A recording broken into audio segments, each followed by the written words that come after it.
Hello all welcome to my channel. ఈరోజు easy and healthy రెసిపీస్లో వెలగపండుతోని రిఫ్రెషింగ్ డ్రింక్ అండి. ఇందులో మంచి యాంటీ ఆక్సిడెంట్స్ అలాగే మినరల్స్ ఉంటాయండి. అండ్ మంచి హైడ్రేటింగ్ ఏజెంట్గా కూడా పనిచేస్తుంది. అండ్ దీన్ని ఇలాగా పగలు కొట్టేసుకొని ఇందులో ఉన్న పల్ప్ని ఒక బౌల్లో తీసేసుకొని ముందుగా చేత్తోని ఇలా స్మాష్ చేసుకుంటే మన జ్యూస్ సపరేషన్ అనేది ఈజీగా ఉంటుందండి.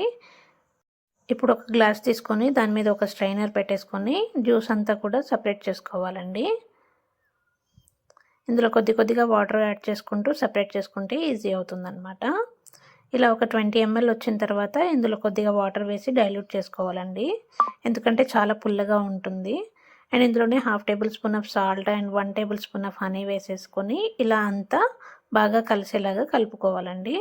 అండ్ ఇందులోనే 10 మినిట్స్ పాటు సోక్ చేసినటువంటి సబ్జా గింజల్ని వేసి సర్వ్ చేసుకుంటే మన రిఫ్రెషింగ్ డ్రింక్ రెడీ అండి.